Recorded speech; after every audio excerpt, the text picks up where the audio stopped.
Como decía el Quijote, ¿no? Le decía a Sancho, vísteme despacio, Sancho, que estoy apurado.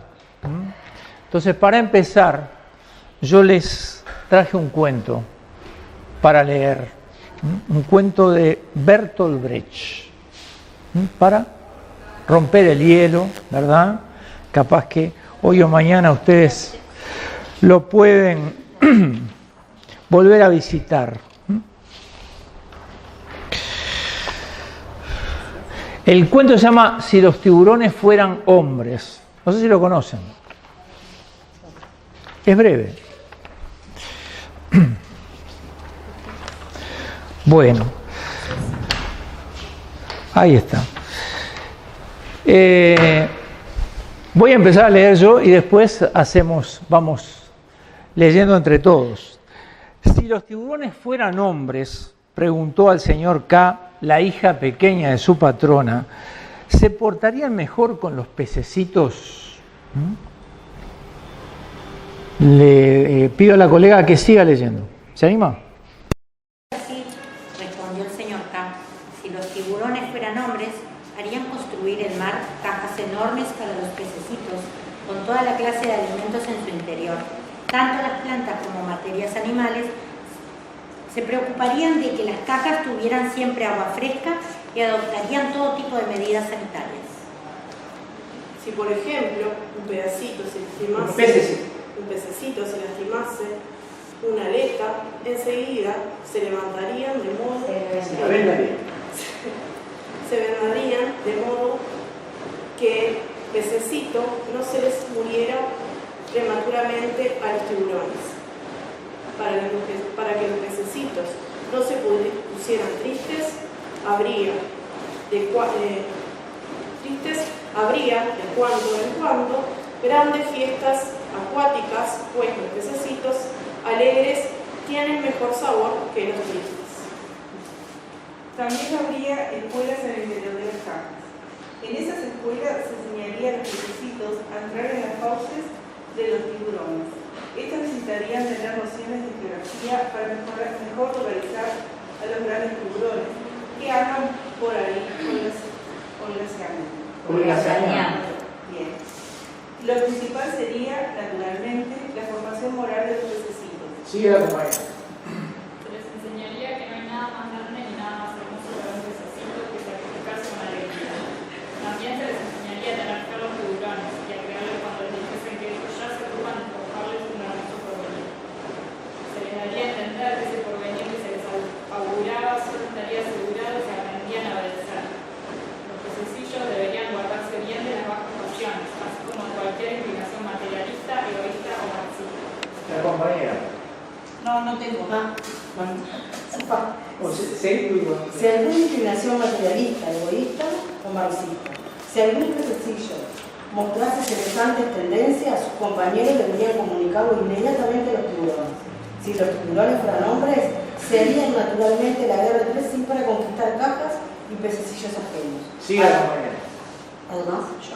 Además, cada tiburón obligaría a sus propios pececillos a competir en esas guerras. Cada tiburón enseñaría a sus pececillos que entre ellos y los pececillos de otros tiburones existe una enorme diferencia. Si bien todos los pececillos son mudos, proclamarían, lo cierto es que callan en idiomas muy distintos y por eso jamás logran entenderse. Sigue la compañera. A cada pececillo que matase en una guerra a un par de pececillos enemigos, de esos que callan en otro idioma, se les concedería una medalla de coraje, y se le otorgaría además el título de héroe. Si los tiburones fueran hombres, tendrían también su arte. Habría hermosos cuadros en los que se representarían los dientes de los tiburones en colores maravillosos, y sus fauces como puros jardines de recreo en los que da gusto de gozar. Los teatros del fondo del mar mostrarían heroicos pececillos entrando entusiasmados en las fauces de los tiburones. Y la música sería tan bella que, a sus sones, arrullados por los pensamientos más deliciosos como en el sueño, los pececillos se precipitarían en un tropel precedidos por la banda dentro de esas fauces. Sí, Habría asimismo una religión, si los tiburones fueran hombres. Esa religión enseñaría que la verdadera vida comienza para los pececillos del estómago de los tiburones. Además, si los tiburones fueran hombres, los pececillos dejarían de ser todos iguales como lo son ahora. Sigue la compañía. Algunos ocuparían ciertos cargos, lo que los colocaría por encima de los demás. A aquellos pececillos que fueran un poco más grandes, se les permitiría incluso tragarse a los más pequeños. Los tiburones verían esta práctica con agrado, pues les proporcionaría mayores bocados. Los pececillos más gordos, que serían los que ocupasen ciertos puestos, se encargarían de mantener el orden entre los demás pececillos y se harían maestros u oficiales ingenieros especializados en la construcción de cajas, etc. Sí. En una palabra, habría por fin en el mar una cultura si los tiburones fueran hombres. Bueno, ¿qué me cuentan de este relato de Bertolt Brecht? Tiene que ver con la educación, tiene que ver con los valores, tiene que ver con la cultura.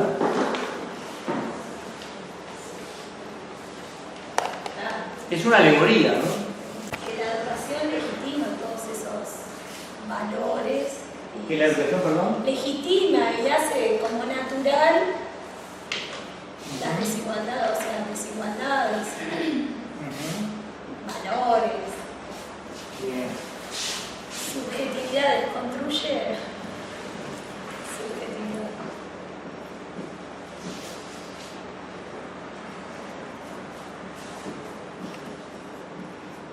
A mí salvando las Tú diferencias. decías que, perdón, que legitima valores, ¿no?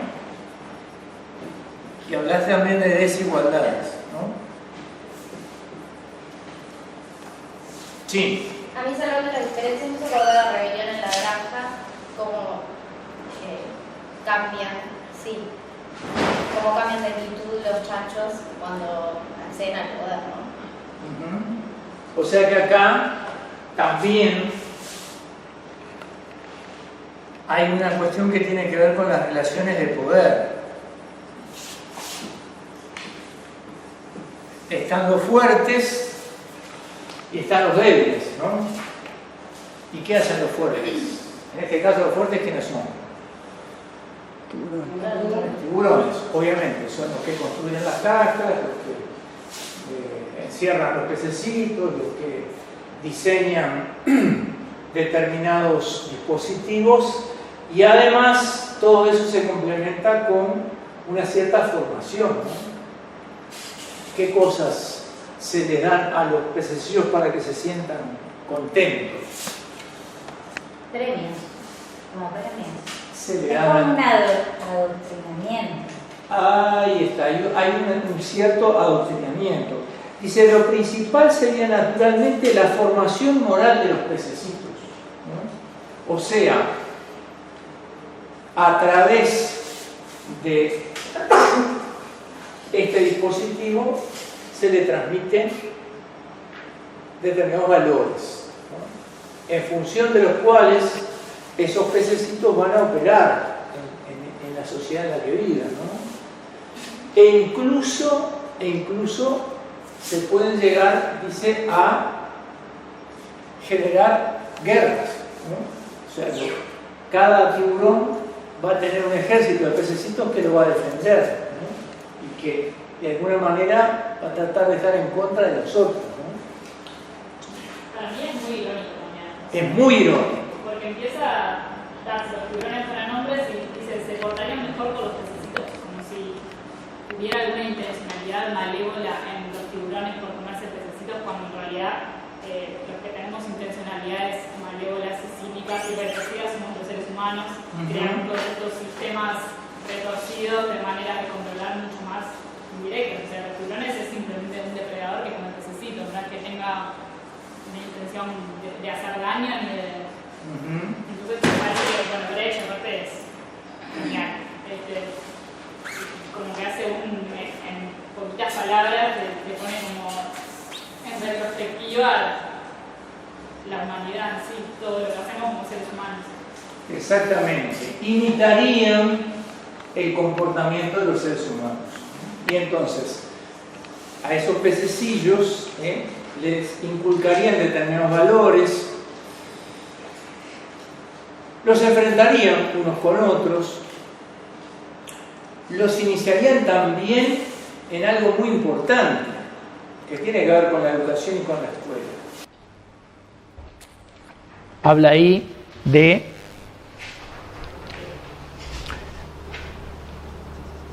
el arte, ¿no? Habla incluso de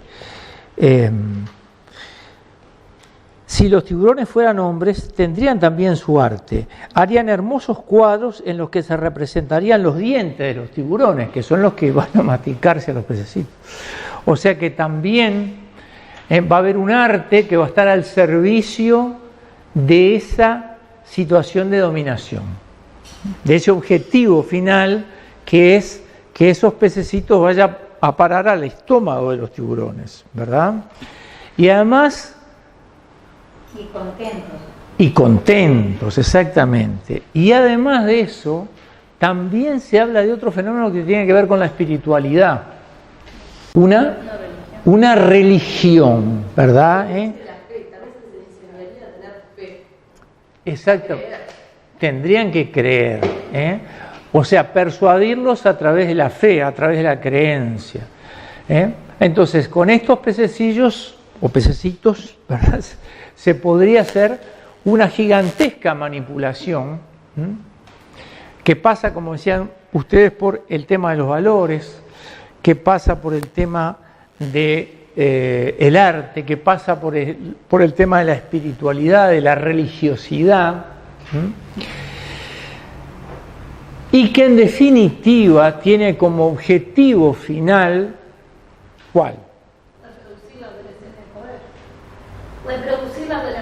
Reproducir las relaciones de poder y beneficiar a quienes dominan, ¿verdad? O sea, que los tiburones tuvieran mucho más alimento y estuvieran mucho más felices, entre comillas, a partir de todo de este dispositivo que se monta con los peces más pequeños, ¿verdad? Bueno, decía la compañera, los tiburones actúan por instinto, ¿verdad? Son animales y por lo tanto tienen determinadas estrategias de sobrevivencia, no es algo, digamos, que se puedan optar, ¿no? Quienes tenemos intencionalidades, quienes tenemos escalas de valores, somos los seres humanos, ¿no? El deber ser, los valores, tienen que ver con lo que el ser humano incorpora a la existencia, ¿no? El deber ser. Y el deber ser, los valores, eso es algo que no puede separarse de la educación. No hay educación sin valores.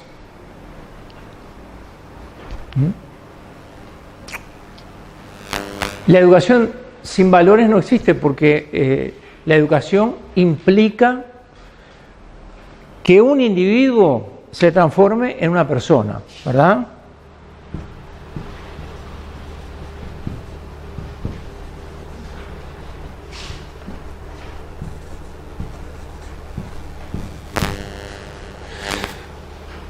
¿Cuál es la diferencia entre el individuo y la persona? Bueno, que el individuo, igual que el tiburón, o que las abejas, o que los perros o los gatos, se maneja fundamentalmente a nivel de sus impulsos, a nivel de su sensibilidad, ¿está claro? O sea, básicamente hay una cuestión que tiene que ver con la satisfacción de las necesidades primarias, ¿verdad? Entonces, cuando hablamos de los individuos, hablamos de los impulsos, ¿verdad? Del me gusta, del quiero, lo quiero y me lo llevo, ¿no?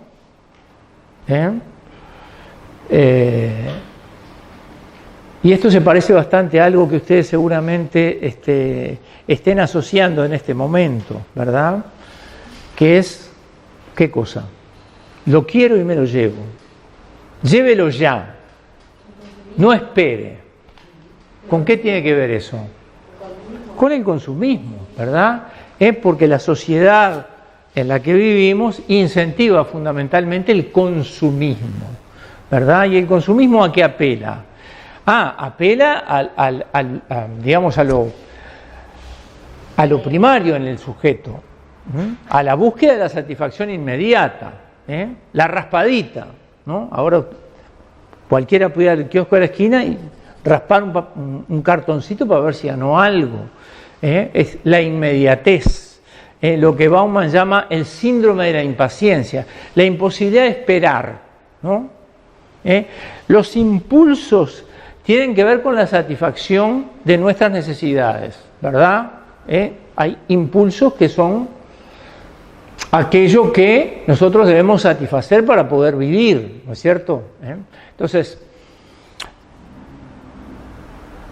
cuando nos manejamos a nivel simplemente de saciar los impulsos, los gustos, ¿verdad? El quiero, nos estamos manejando en el plano de los individuos. La persona, en cambio, es capaz de actuar en función de valores, ¿no?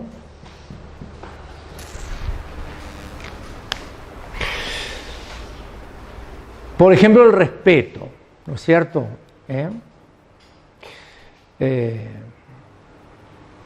Estamos en la mesa, ¿verdad? Y alguien trae una torta, y todos los que estamos acá no nos abalanzamos sobre la torta y la queremos comer, ¿no? Sino que tenemos en cuenta al otro, el compartir, ¿no? La posibilidad de compartir ese plato de comida con otras personas, ¿no?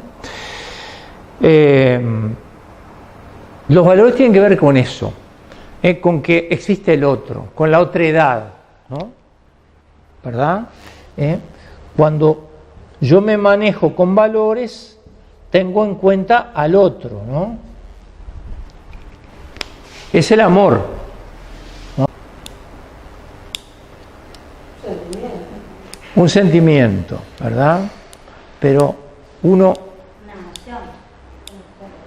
es más que una emoción, porque tiene una perdurabilidad en el tiempo. Bueno, el amor implica pensar en el otro.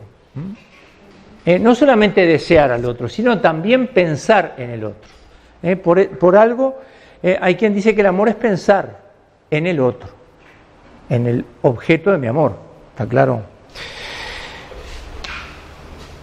En los impulsos, cuando hablamos del tema de los impulsos, estamos a nivel del yo. ¿Cuál es el gran problema que tenemos como educadores, como docentes en esta sociedad que nos toca vivir?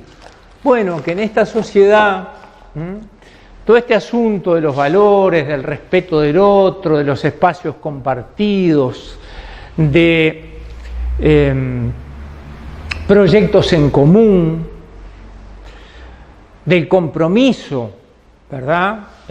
Con determinadas cuestiones, ¿no? Acá, qué sé yo, ¿no? El asunto de la reforma educativa, por ejemplo, ¿no? Una cuestión que tiene que ver con un determinado nivel de compromiso con lo que sucede en la sociedad, ¿no? Bueno, nosotros remamos contra la corriente en la sociedad en la que vivimos. ¿Por qué? Bueno, porque la sociedad, como decían ustedes muy bien, la sociedad consumista promueve en primer lugar al individuo, ¿no?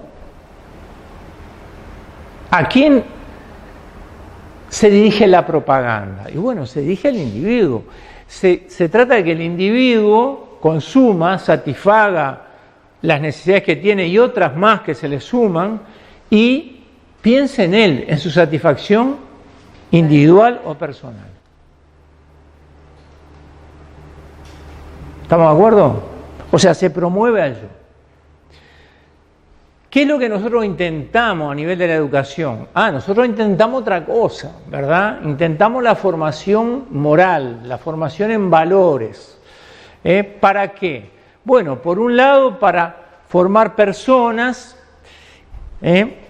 o sea, sujetos que tengan en cuenta al otro, sujetos comprometidos, y también la formación de ciudadanos, la ciudadanía.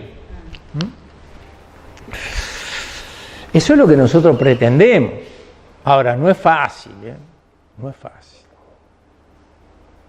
Porque nosotros tenemos que remar contra la corriente. Y cuando usted enciende el dispositivo, el celular, o cuando enciende el televisor, a usted lo están bombardeando para que usted piense solamente en aquello que le gusta, que le satisface, que le aporta una satisfacción inmediata. ¿Está claro? Bauman hablaba del síndrome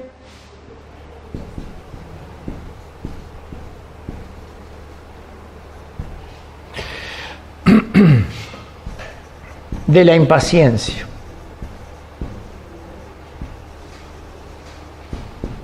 ¿Qué es el síndrome de la impaciencia? Es la imposibilidad de esperar.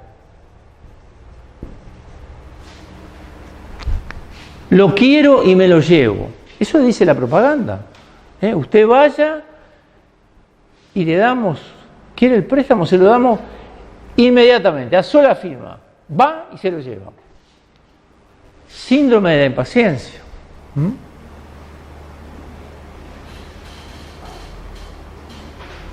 Lo consigo ya. Y cuanto más poder tengo, y vuelvo al tema de los tiburones, cuanto más poder tengo en la sociedad, menos espero.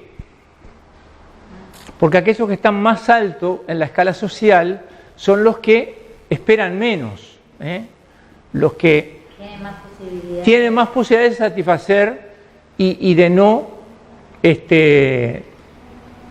de no postergar la satisfacción. ¿Verdad? Por eso hay pasajeros VIP en los aeropuertos que no hacen la cola que hace todo el mundo ahí con la... No, van por el costado, son los VIP. Eso no.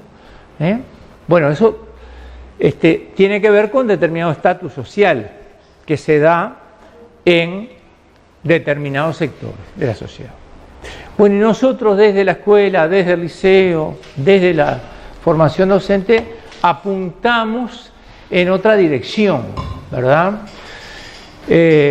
No es fácil la batalla, no es fácil formar para la ciudadanía cuando tenemos una sociedad que está diseñada para la formación de consumidores, no de ciudadanos, sino de consumidores. Entonces, nosotros vamos a dar la pelea, siempre hay que dar la pelea. No es fácil, ¿está claro? Porque además hay como 3 esferas en todo el asunto, ¿no?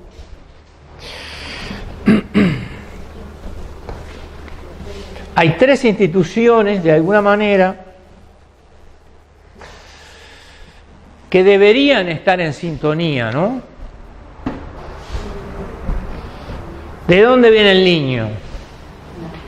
De la familia, ¿verdad?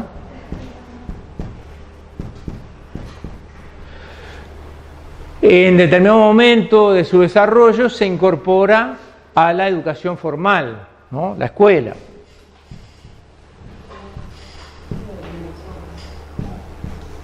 Y además habita una sociedad, ¿no? Que tiene determinadas características. Entonces, acá tenemos 3 instancias que tienen que ver con la formación de ese sujeto, ¿no? La familia, la escuela y la sociedad. ¿Sintonizan? Deberían. A veces sí, a veces no. Deberían sintonizar. Ese sería el mundo ideal, ¿no? ¿Con qué nos encontramos en la realidad? Con obstáculos culturales, Con obstáculos. Con obstáculos, pero esos obstáculos tienen que ver con valores distintos, con finalidades distintas, ¿verdad? Y necesidades distintas, ¿verdad? Y entonces, esas tres instancias que deberían, esos tres planetas que deberían alinearse, no se alinean, ¿verdad? Entonces, como no se alinean, tenemos problemas. La sociedad le reclama permanentemente a la escuela que forme sujetos moralmente aptos, que se sepan desempeñar, ¿verdad? Que sean funcionales, que sean competentes. Ahora se habla mucho de las competencias también, ¿no? Ahora bien, para determinadas finalidades. Ahora bien, resulta que cuando nos encontramos con problemas en la sociedad, la delincuencia, la drogadicción, el consumo de alcohol, los crímenes, los problemas de relacionamiento, ¿verdad?, de distinto tipo, ¿qué es lo primero que salta? Si no se puede andar por la calle porque está todo, digamos, fuera de control, ¿verdad? Entonces, ¿qué dice doña María, don Juan? Tiene que resolver la educación. Exactamente. Que este es un tema de la educación. Que lo que falla es la educación. Entonces, todos los problemas que tiene la sociedad, ¿verdad? La delincuencia, la drogadicción, el alcoholismo, la violencia, todo eso va a parar a un resumidero, la escuela. Falla la educación. ¿Quiénes son los culpables? Los malos. Nosotros, que no hemos sabido dar las bases. Entonces, claro, la familia no dice nada, ¿verdad?, sobre ese tema. La sociedad, o los poderosos, digamos, son los que cargan contra la escuela, ¿no es cierto? Y la familia, cuando hay algún problema ahí en la vuelta, también deja de ser una aliada de la escuela y pasa a ser también alguien más que se suma a este asunto de cuestionar la escuela. No es fácil este asunto. Ustedes trabajan ya, ¿verdad? Bueno, entonces estas cosas que estamos conversando acá forman parte de la cotidianidad, ¿no? En mi época no era así. Cuando la maestra llamaba a un padre a la escuela, bueno, silencio en la noche, ¿no? El padre venía con la cabeza agacha a escuchar y después eso se traducía en una, digamos, en un sermón para el niño, en un discurso, en una penitencia, ¿verdad? Pero jamás a nadie se le ocurría cuestionar lo que la maestra, lo que el director, lo que la institución educativa planteaba con respecto a un niño que tenía conductas que no fueran correctas. Bueno, eso era en mi época, ya no es más, ¿verdad? Ya no es así.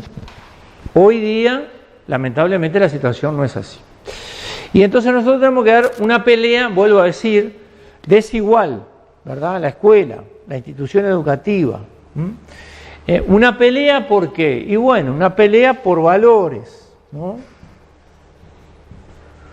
Una pelea por el respeto de determinadas normas. Una pelea por formar ciudadanos.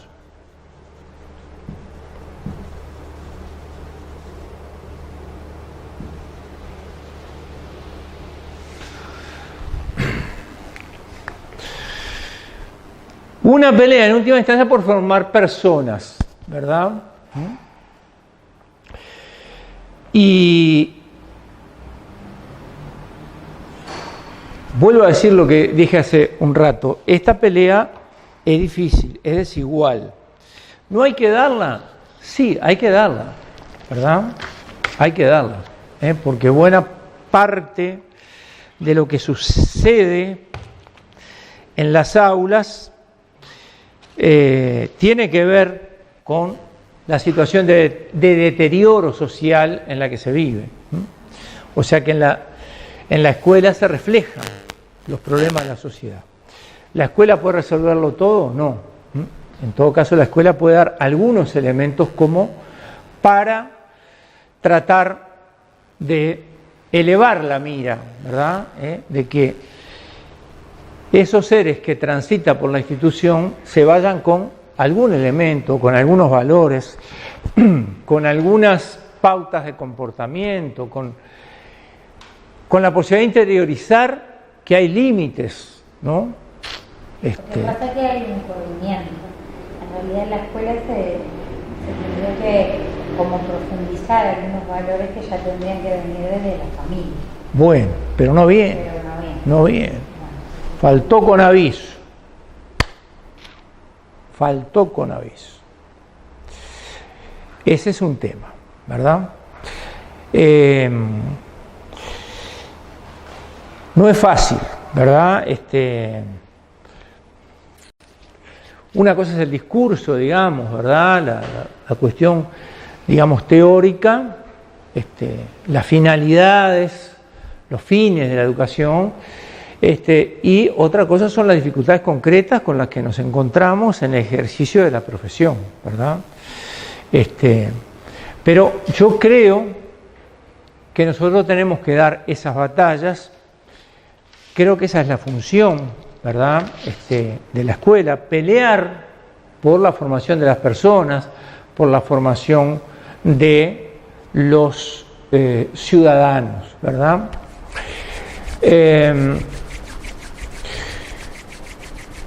¿Cuándo empieza todo el tema de la formación de la persona, de la formación de los ciudadanos? Empieza hace mucho, ¿verdad? Empieza con un maestro que se preocupó por este asunto, ¿verdad? Por la formación de los valores de los sujetos, ¿verdad? Y no meramente por la instrucción, que fue Sócrates, fundador de la filosofía moral. Bueno, ¿de qué hablaba Sócrates? Y hablaba de estas cosas, ¿verdad? Decía Sócrates, lo importante no es vivir, lo importante es vivir bien. ¿Y qué quiere decir vivir bien? Llenarse de riquezas materiales, tener muchos esclavos, muchas haciendas, mucho dinero. No. Lo importante es mirar hacia uno mismo y tratar de ser virtuoso. La virtud. ¿De qué estaba hablando? De los valores. De eso que está íntimamente ligado a la educación. No hay educación sin valores. Cuando a mí me enseñan cómo funciona este televisor, ¿verdad? Me dicen, mira, tenés que apretar esto, tenés que darle play, no sé qué. Me están instruyendo. Es una instrucción.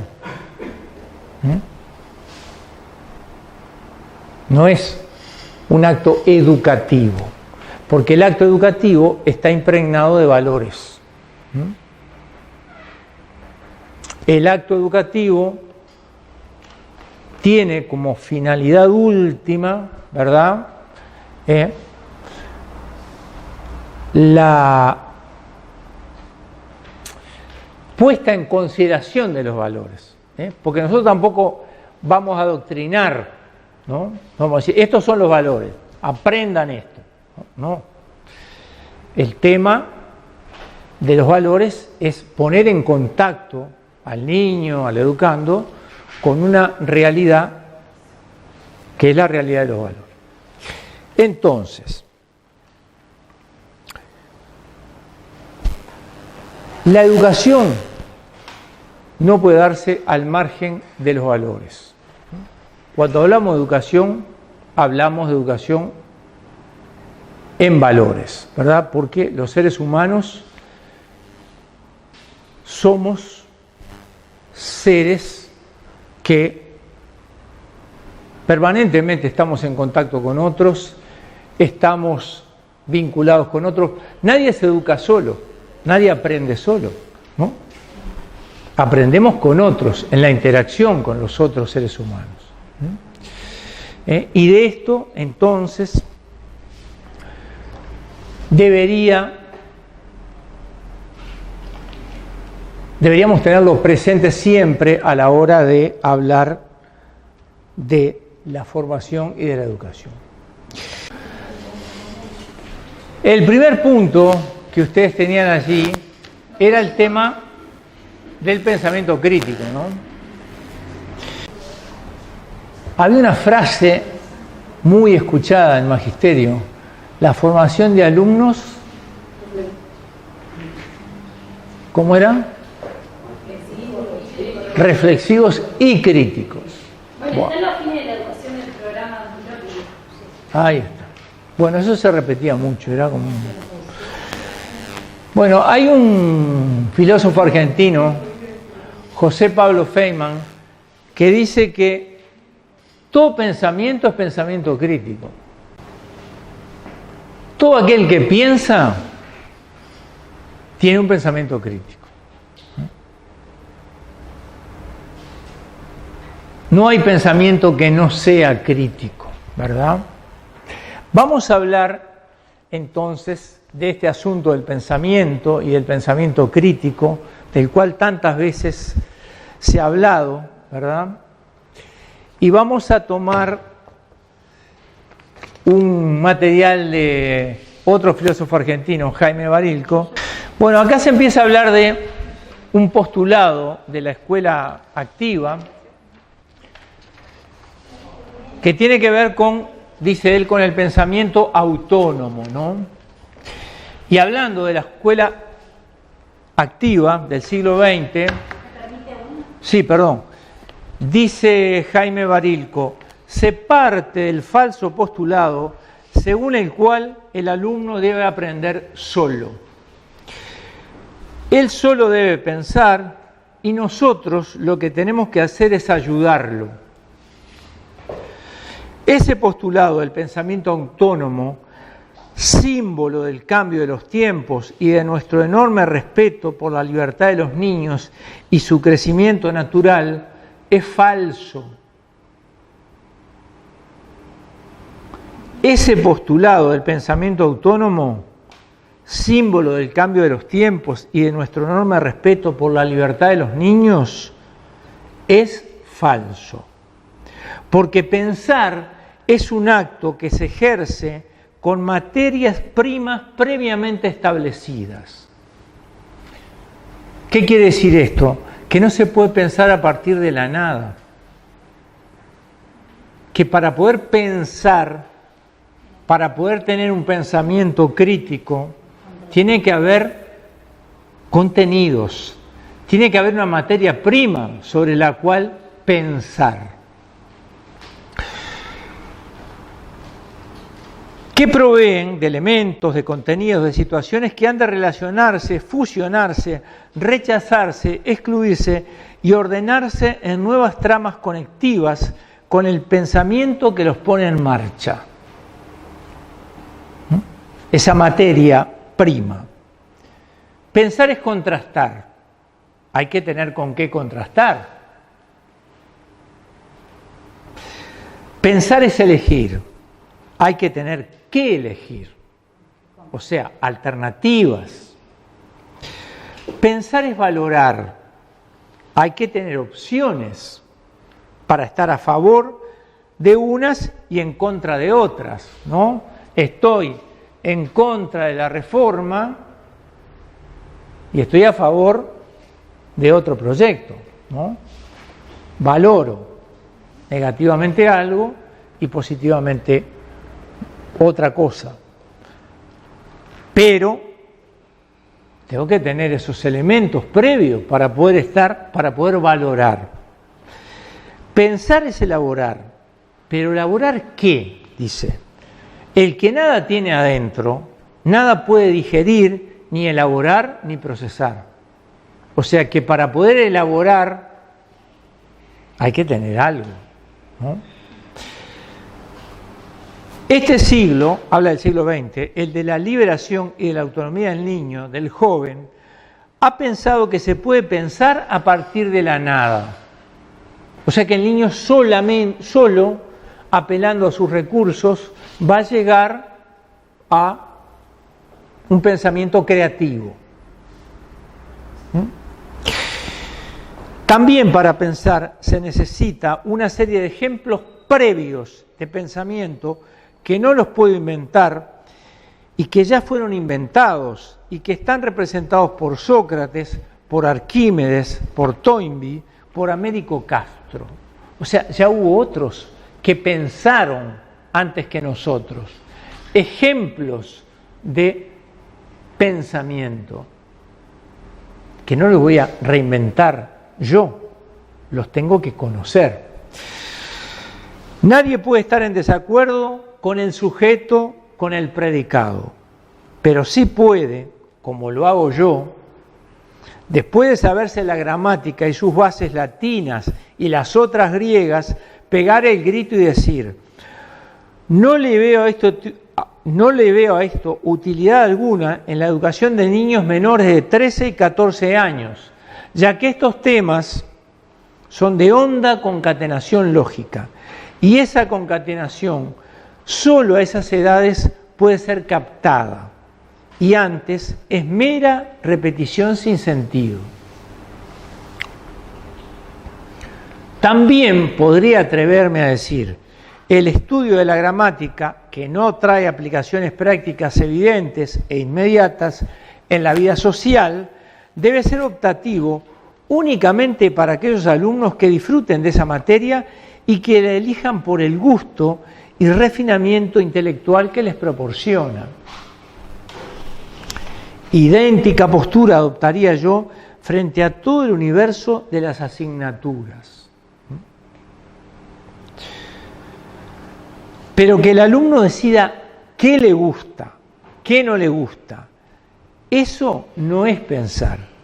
Eso es meramente reaccionar subjetivamente a algo que es, en principio, objetivo, cosa de la cultura, valor de la tradición de un país, de una sociedad. El pensar, la actitud activa y crítica, han de ser el objetivo final, no el primero de la educación, en general. Habría de desarrollarse, claro está, desde los primeros meses de vida, pero sin lugar a dudas, ese desarrollo operará sobre base de materiales, de contenidos previamente dados, depositados. Primero el objeto, lo objetivo, luego el sujeto y sus manifestaciones de pensamiento creativo. ¿Qué les parece esto que hemos leído? El formar alumnos reflexivos y críticos debe ser el primer objetivo de la educación.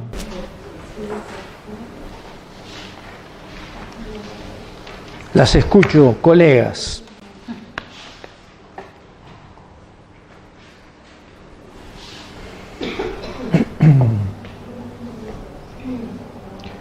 El formar alumnos reflexivos y críticos debe ser el primer objetivo de la educación.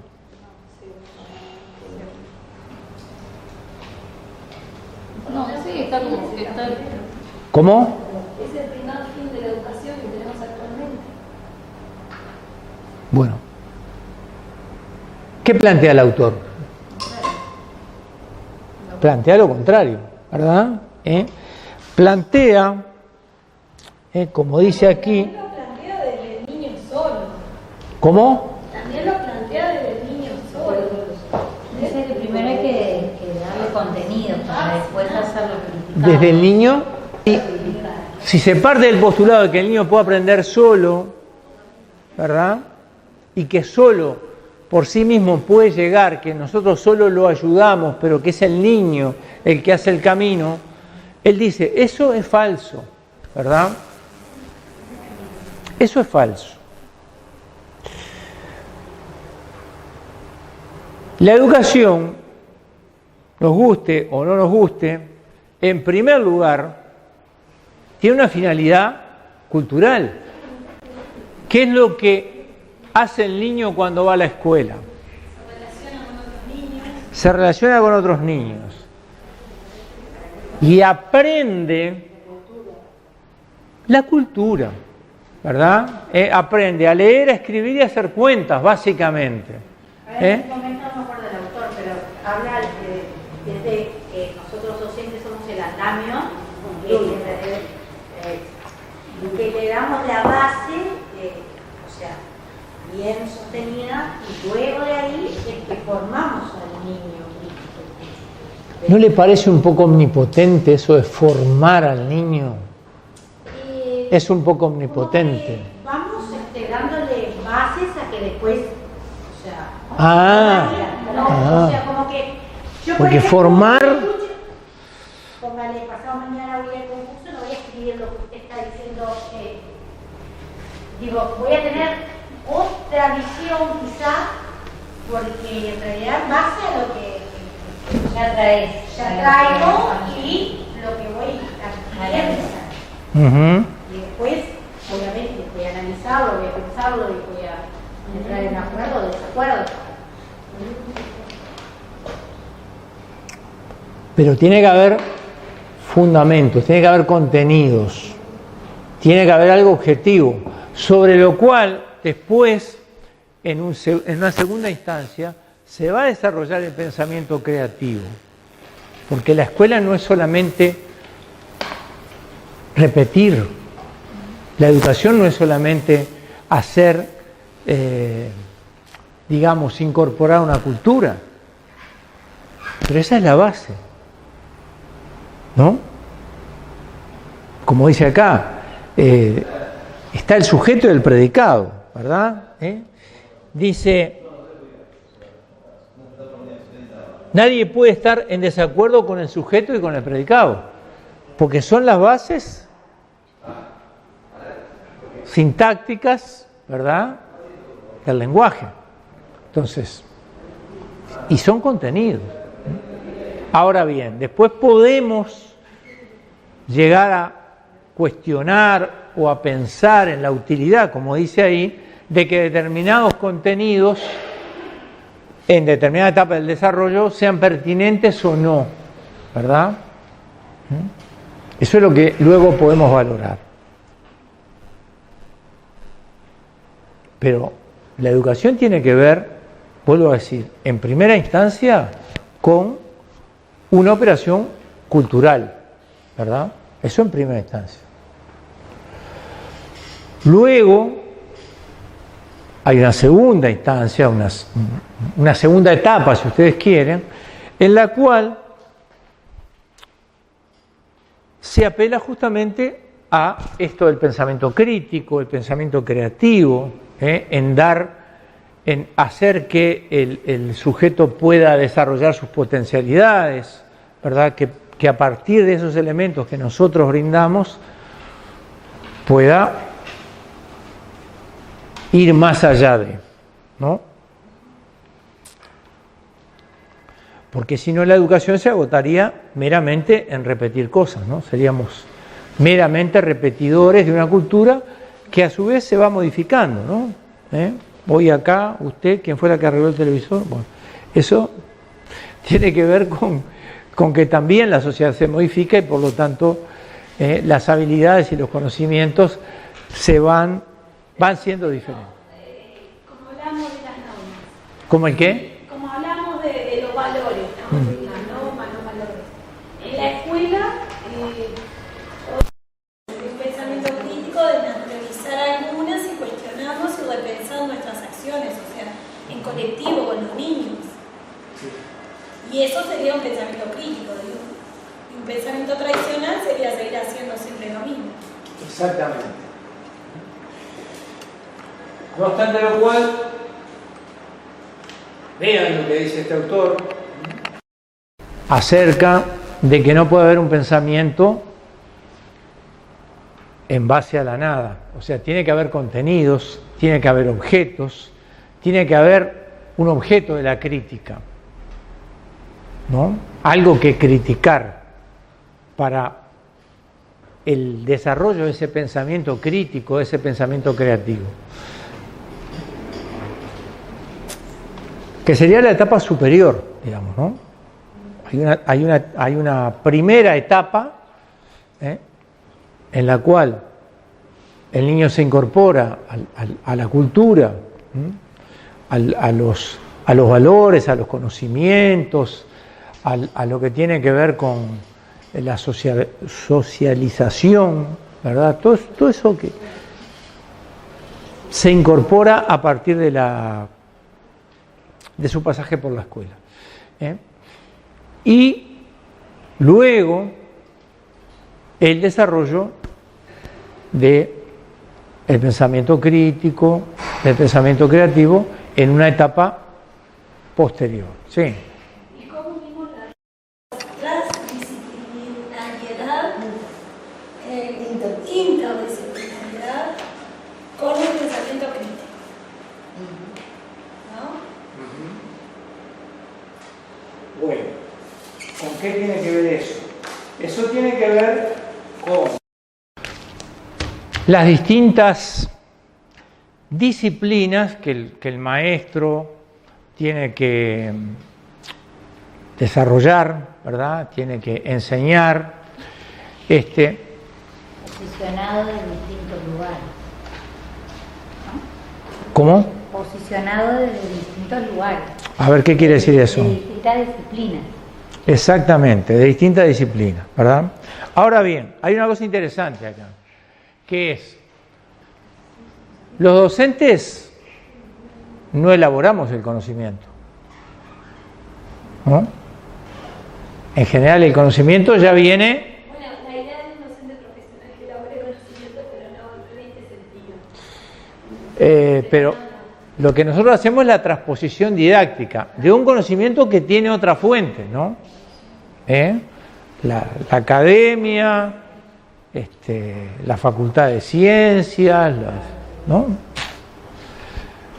Los manuales, ¿no? Uno se abastece de otras fuentes, ¿no es cierto? Lo que podemos llamar pensamiento crítico de la interdisciplinariedad tendría que ver con la posibilidad de cuestionar ese conocimiento, demostrar cuál es su alcance, cuáles son sus limitaciones, porque, a ver, lo que nosotros enseñamos tampoco son verdades reveladas, ¿no?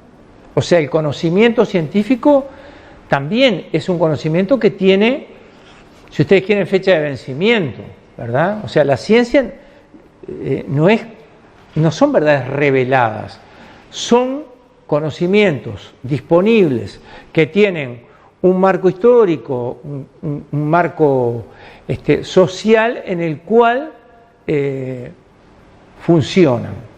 Y como que el docente tendría que enseñar herramientas para que de esas distintas disciplinas pueda el alumno asociar los distintos conocimientos. Sí, tratar de dar una visión unificada o integrada del conocimiento científico, mostrar que esos conocimientos tienen determinados límites y además, una cosa muy importante es que esos conocimientos tienen que ver con lo primero que nosotros marcamos hoy. ¿Se acuerdan cuando hablábamos de los tiburones? Si los tiburones fueran personas, todo lo que...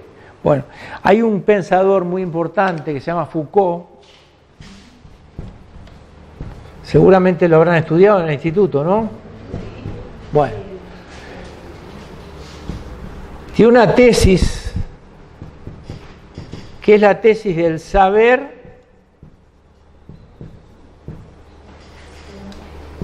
poder. ¿Qué quiere decir esto? Quiere decir que el saber no es independiente del poder, sino que el saber y el poder están íntimamente vinculados entre sí. ¿Por qué? Porque desde el poder yo puedo instalar determinadas verdades, instalar determinadas afirmaciones, ¿verdad? O sea, desde el poder yo puedo poner en funcionamiento determinados discursos. Pensemos en el tema de la pandemia, ¿no? ¿Cómo? La Organización Mundial de la Salud, los gobiernos, desde el poder se instalan determinados discursos, ¿no? Y determinadas verdades, ¿no? Aislamiento, no usar, no salir, usar tapabocas, etcétera, etcétera, ¿no? Los peligros a los cuales todos nos... Bueno, eso tiene que ver con algo que el poder instala. Pero a su vez, el saber nos da una cuota de poder. ¿Está claro? Aquel que sabe tiene una cuota de poder sobre el que no sabe. Los tiburones, que sabían muy bien cuál era el objetivo, tenían una cuota de poder sobre los pececillos que tenían en esas cajas, ¿no? Sabían. Aquel que sabe tiene una cuota de poder sobre el que no sabe. En definitiva,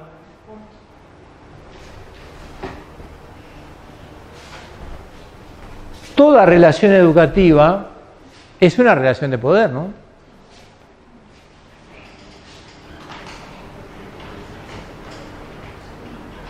El maestro ejerce una cuota de poder sobre el alumno. ¿En función de qué? En función del conocimiento, ¿no? O sea que el saber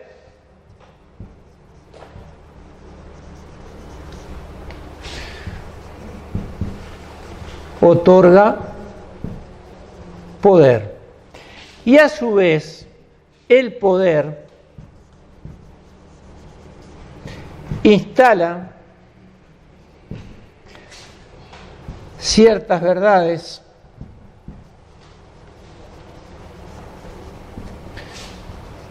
ciertos discursos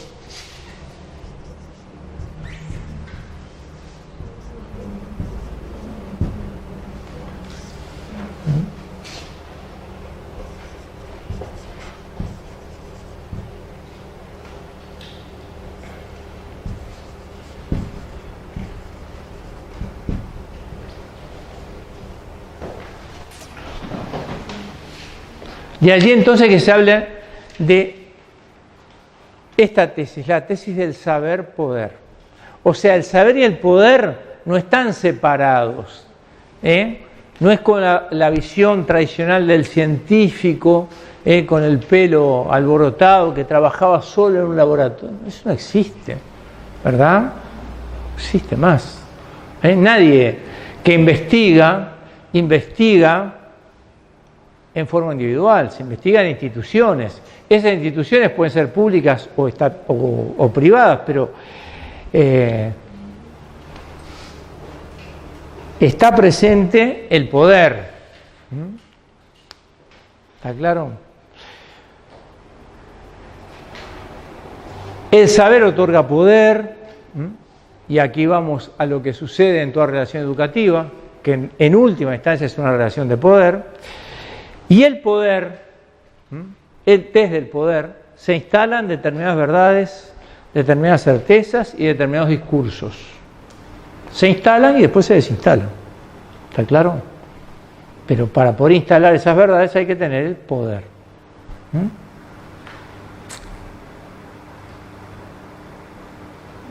Bueno, esto es importante tenerlo en cuenta con respecto a lo que ustedes planteaban de la ¿cómo era la? El tema es el sitio de la interdisciplina como espacio de desarrollo del pensamiento crítico. Claro. El hecho de que saberes de alguna manera están vinculados entre sí, ¿verdad? Y lo que nosotros debemos hacer a través del pensamiento crítico es ver cuáles son sus limitaciones, cuál es su procedencia, cuál es su finalidad, cuál es la función que cumplen, ¿verdad? Y en definitiva también podemos preguntarnos quién legitima esos saberes, ¿no? ¿Cuál es la legitimidad que tienen determinados saberes que se imparten a nivel de la educación, ¿no? ¿Por qué determinados saberes sí y otros saberes no? ¿Cómo andamos de tiempo? 19:37. ¿Usted quiere decir algo? No. Estaba intentando pensar. En realidad, lo que me está costando como visualizar en esto, o desde esta perspectiva, es la incorporación de filósofos, que por supuesto Foucault puede ser uno, y hay muchos otros, para el libanado y hacer dialogar estas ideas, como la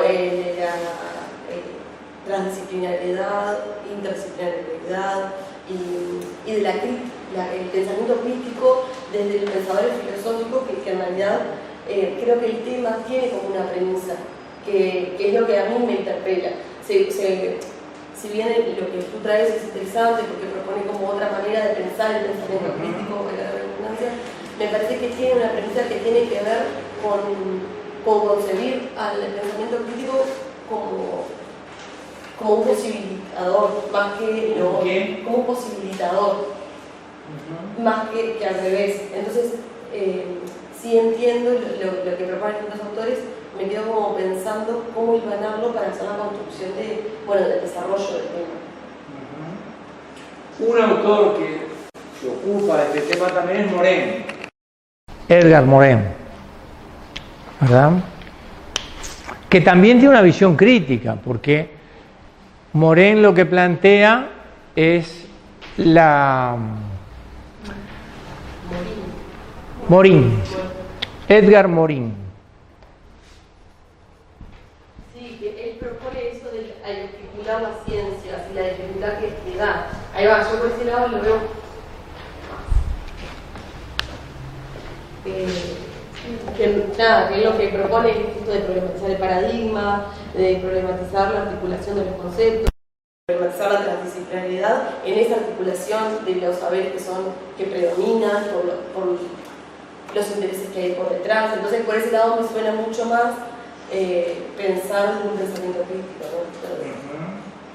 ¿no? Y además lo que dice Morin en definitiva es que navegamos en un océano de incertidumbres, dice Morin, donde hay archipiélagos de certeza. ¿Te acordás de eso? Bueno, bárbaro.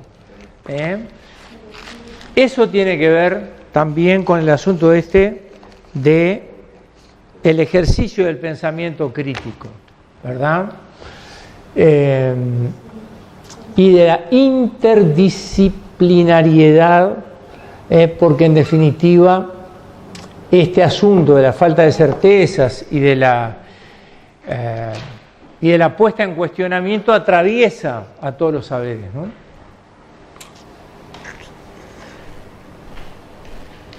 ¿Se entiende esto? ¿Tú que tenías la duda? Sí. ¿Ah? esto que dice ese planteo de Morén, calza en ese asunto, ¿verdad?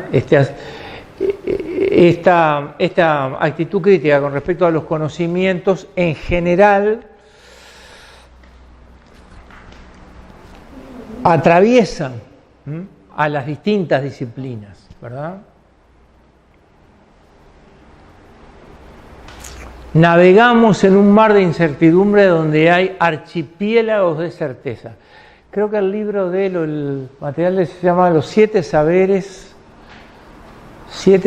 necesarios para... Bueno, no lo tengo presente ahora, porque hace unos años que lo estuve mirando. Otro aspecto tiene que ver con el tema de la subjetividad, que es el tercer planteo que está en este punteo, ¿verdad? Que se llama subjetividad y educación. Sujetos de la educación y sujetos en la educación. Subjetivación. Bueno.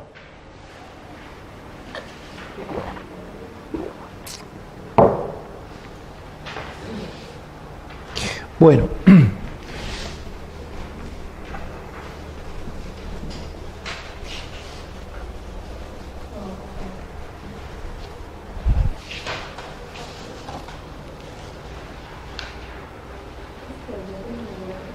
Claro. Hay un autor argentino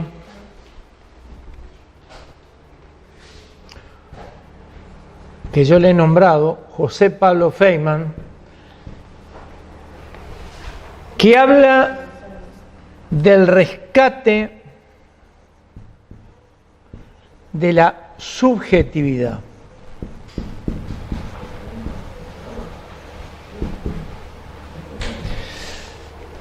Dice él, en esta sociedad en la que vivimos, acuérdense de los tiburones y los pececitos, ¿verdad? Nosotros somos los pececitos. En esta sociedad en la que vivimos, permanentemente nos quieren arrebatar la subjetividad. ¿Qué quiere decir esto? Quieren que nosotros pensemos, actuemos y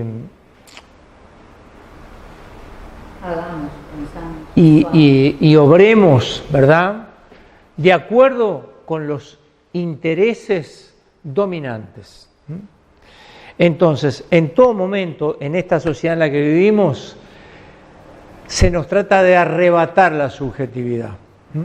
Por eso vivimos, dice él, en una sociedad ruidosa, en una sociedad donde todo el mundo grita, donde se nos trata de aturdir. Él habla de una ontología del ruido. Una sociedad, decíamos hoy más temprano, de la inmediatez, ¿no?, donde todo se quiere obtener rápidamente. Una sociedad sobresaturada de informaciones, donde lo que más tenemos es información, ¿verdad? Tenemos torrentes de información, toneladas de información que diariamente se derrama sobre nosotros. Y todo esto, ¿verdad?, el ruido, la sobreabundancia de información, la búsqueda de la inmediatez, todo esto atenta contra nuestra posibilidad de pensar, contra nuestra posibilidad de ejercer un pensamiento autónomo. ¿Cuál es la lucha? La lucha es por rescatar nuestra subjetividad, por dejar que ese bombardeo permanente, que en definitiva atenta contra nuestro pensamiento autónomo, no nos venza, ¿verdad? Ese es el punto. Que nuestra subjetividad, que podamos recuperar nuestra subjetividad. Sí. Subjetivación, es el proceso... Ahora vamos a eso. Ahora bien, ¿qué es lo que se ha planteado? Hay una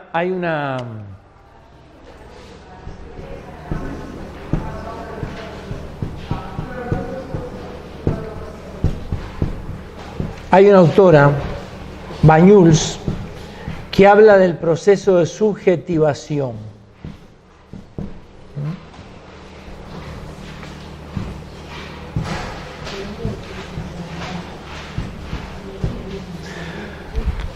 Distingue Banyuls entre la subjetividad y la subjetivación, que no son lo mismo, la subjetividad y la subjetivación. Son dos cosas diferentes, ¿verdad? Entonces, ¿con qué tiene que ver la subjetividad? Tiene que ver con la reproducción de las formas de pensar, de sentir y de actuar que se nos transmite desde el poder.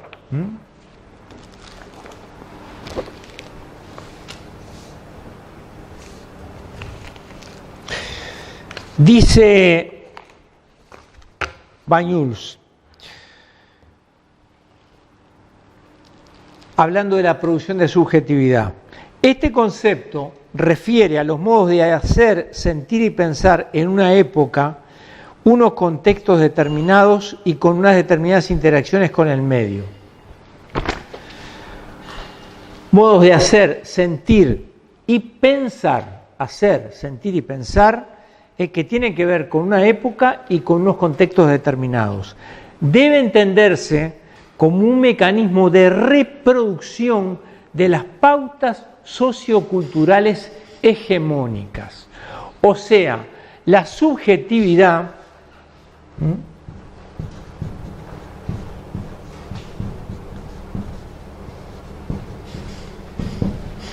tiene que ver con las pautas culturales hegemónicas. Acuérdense de los tiburones. Los tiburones proponían determinados pensamientos, determinados sentimientos, determinadas formas de comportamiento a los pececitos, ¿verdad? ¿Qué hacían los pececitos? Reproducían las pautas culturales hegemónicas. Eso tiene que ver, eso es lo que implica la subjetividad. Ahora bien, ¿qué hay que oponer a la subjetividad? El proceso de subjetivación,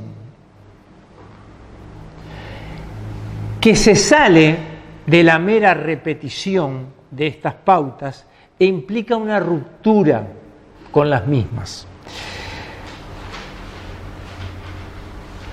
La recuperación de la subjetividad pensante, el rescate de la duda y de la rebelión de la conciencia frente al sometimiento es una tarea que debe concebirse como un proceso de subjetivación. Repito, la recuperación de la subjetividad pensante, el rescate de la duda y de la rebelión de la conciencia frente al sometimiento es una tarea que debe entenderse como un proceso de subjetivación. Rescate del pensamiento, de la duda y de la rebelión frente a aquellos que nos imponen. Nada de esto pasaba con los pececitos, nada de esto, ¿verdad? No había ni pensamiento, ni duda, ni rebelión. El pensamiento, la duda y la rebelión tienen que ver con el proceso de subjetivación.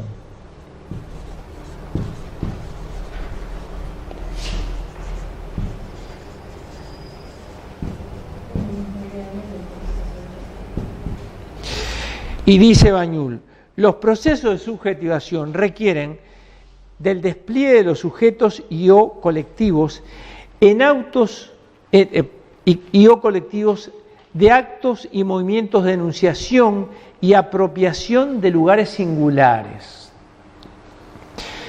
Así, el concepto implica procesos de empoderamiento que propicien la construcción de proyectos y perspectivas originales, que al mismo tiempo se reconocen como parte de una trama colectiva de la que pretenden discriminarse. Por lo tanto, también implica un posicionamiento ético crítico respecto de las pertenencias institucionales y la disposición a formular y enunciar novedosas líneas prospectivas. Vamos despacio. Dice, el proceso de subjetivación requiere el despliegue de los sujetos y o colectivos en actos y movimientos de enunciación y apropiación de lugares singulares. O sea, es un movimiento que tiene que ver con los sujetos y con los colectivos en procura de la apropiación de lugares singulares. ¿Qué quiere decir esto? Que el proceso de subjetivación es un proceso de empoderamiento. Primer aspecto. ¿Qué implica? Un empoderamiento. ¿Y eso quién lo dice? ¿Quién era lo que leía? Esto lo dice Cristina Banyuls, que es justamente Banyuls.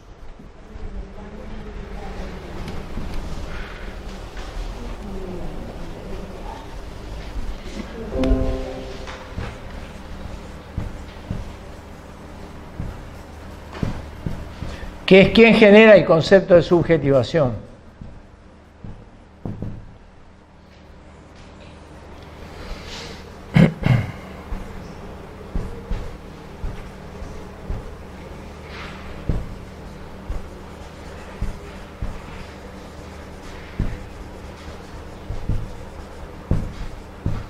Un proceso de empoderamiento.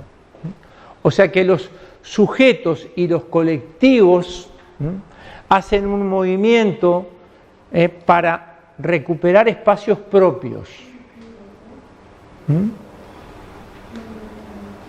¿Qué duda tenés? Nombre, apellido.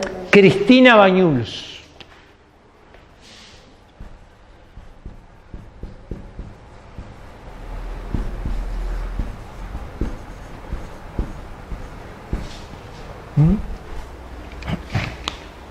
Banyuls.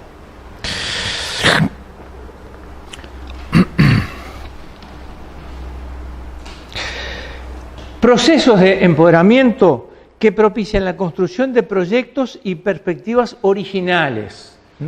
O sea que este proceso de empoderamiento tiene que ver con la construcción de proyectos originales. Si son originales, entonces no es meramente un proceso de subjetivación, de repetir las maneras, los modos de sentir, pensar y actuar dominantes. No es eso, sino la construcción de proyectos alternativos. ¿Se entiende esto?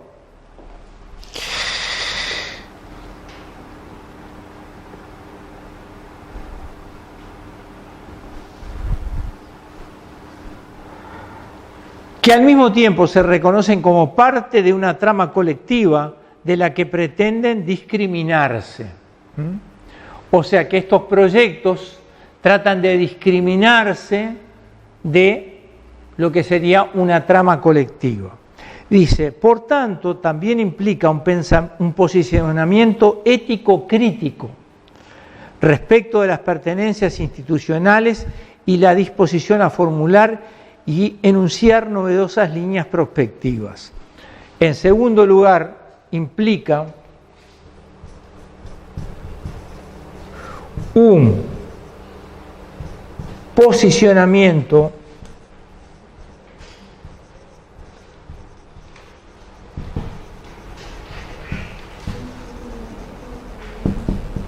ético crítico. O sea, que en definitiva el proceso de subjetivación tiene que ver con una determinada posición ética que se revela como crítica con respecto a la sociedad en la cual nosotros nos movemos.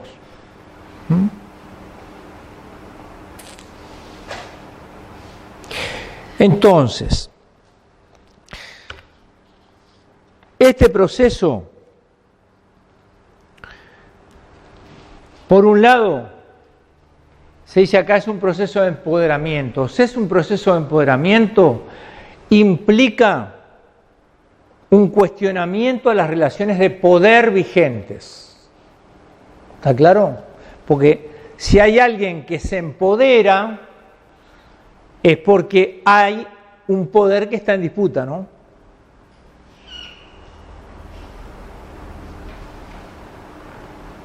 Es un proceso de empoderamiento.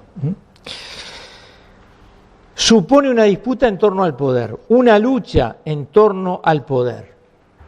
¿Está claro? O sea que acá, en este proceso de empoderamiento, volvemos al ejemplo de los tiburones y los pececitos, esos pececitos empiezan a disputar espacios de poder en la medida que se da este proceso de subjetivación. Hay una lucha en torno al poder. Y por otro lado, dice que implica un posicionamiento ético crítico. El tema ético, decíamos hoy, es central en torno a la educación, ¿verdad? Es un tema central para la educación. No puede haber educación sin un determinado posicionamiento ético, ¿verdad?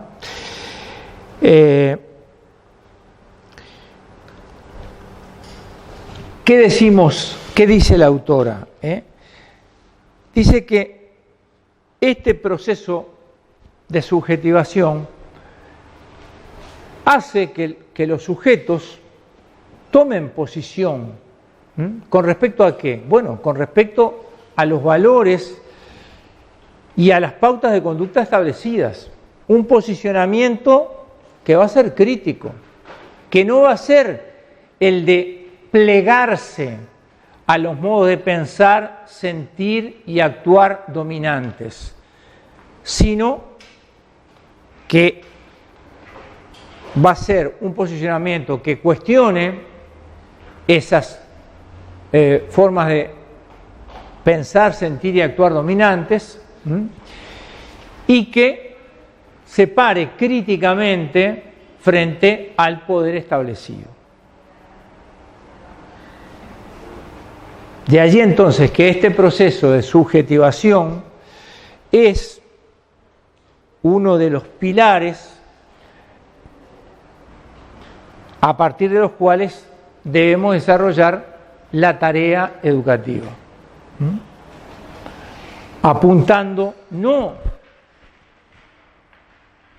a formar la subjetividad, sino a propiciar esto, que se dé ese proceso de subjetivación, de asunción de determinados valores distintos, de determinadas propuestas originales, de determinados movimientos que rompan con las formas de hacer, sentir y pensar que proceden del poder dominante. Hay un trabajo que yo no lo traje para repartirlo acá, pero que está en la Secretaría, que es un trabajo donde está esto, es una ponencia que yo presenté, donde justamente, que habla sobre el filósofo José Pablo Feynman, donde justamente hay un desarrollo de este punto, ¿verdad? Y que ustedes lo pueden pedir en la Secretaría, donde está claramente planteado el tema de la diferencia entre el proceso de subjetivación y la subjetividad, y la producción de subjetividad. Yo lo tenía mal. Yo entendí que era que el proceso de subjetivación era cuando uno interiorizaba esa subjetividad, pero no. ¿Cómo? Claro, que yo tenía mal toda la idea. Yo entendía la subjetividad y que en el proceso ese de subjetivación era que el individuo interiorizaba esa subjetividad. subjetividad. al contrario, es una ruptura. Es un proceso de ruptura.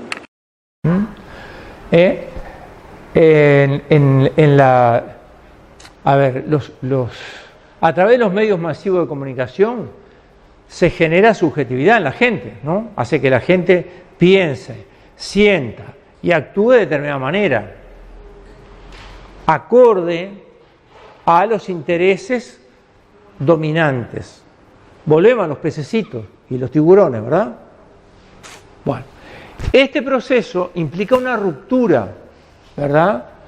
Por eso es un proceso de empoderamiento, porque implica una ruptura con esas relaciones de poder establecidas y vigentes. Por eso tiene relación con lo que sigue el título. El sujeto en la educación, el sujeto de la educación es En la educación nosotros debemos apuntar al proceso de subjetivación.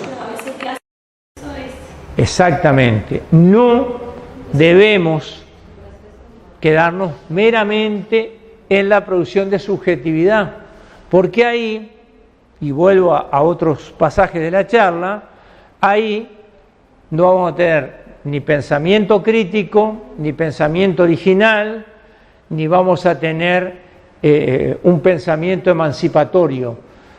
No se va a apuntar a la rebelión, ¿verdad?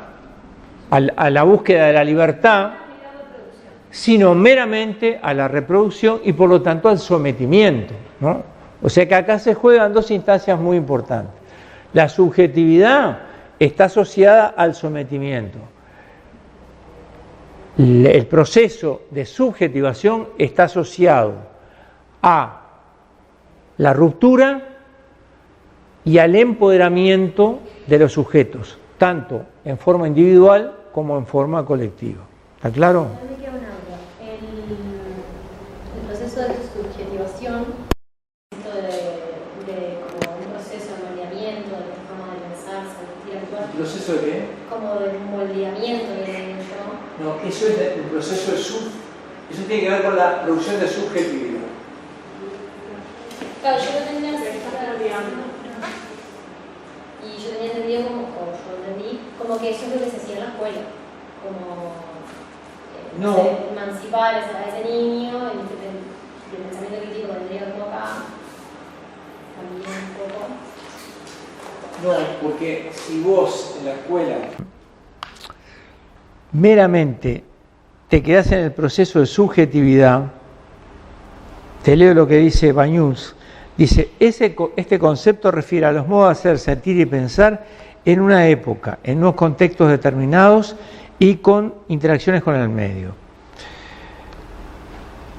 A través del dispositivo mediático y comunicacional, el sistema crea subjetividad funcional al orden social y económico vigente. Eso es la producción de subjetividad. ¿Por qué nos quieren conquistar la subjetividad? Porque quieren que el sujeto siga siendo funcional al sistema social y económico vigente. ¿Qué es lo que se plantea en este polo que llamamos proceso de subjetivación? Una ruptura con eso. Es decir, no, vamos a darle al sujeto la posibilidad de una enunciación. ¿Quién le da esa posibilidad? La educación. Exactamente. Claro, porque en la reflexión eso es lo que corresponde. Esa es la tarea que le corresponde o que le correspondería a la educación. ¿Está? Es decir, funcionar como un dispositivo al servicio de este proceso. Y después viene el docente como pensamiento crítico. Bueno. Para que el alumno pase a un escalón posterior sería. Claro, el pensamiento crítico viene a ser el resultado de este proceso de subjetivación. ¿Está? Cuestionarse las pautas establecidas. Exacto. ¿No? De ahí. Claro. Y en realidad están todos, porque lo cultural también está relacionado, porque vos necesitas unos mínimos para convivir, pero hay otros que vos los podés, no sé cómo se dice, decodificar y ver si están bien o están mal. Ahora hay muchos valores que los están cambiando. Exacto. Que ser lo de la rutina, los mínimos. Bueno, jóvenes, dejamos por acá. No, por favor. Espero poder haber deslado algún elemento.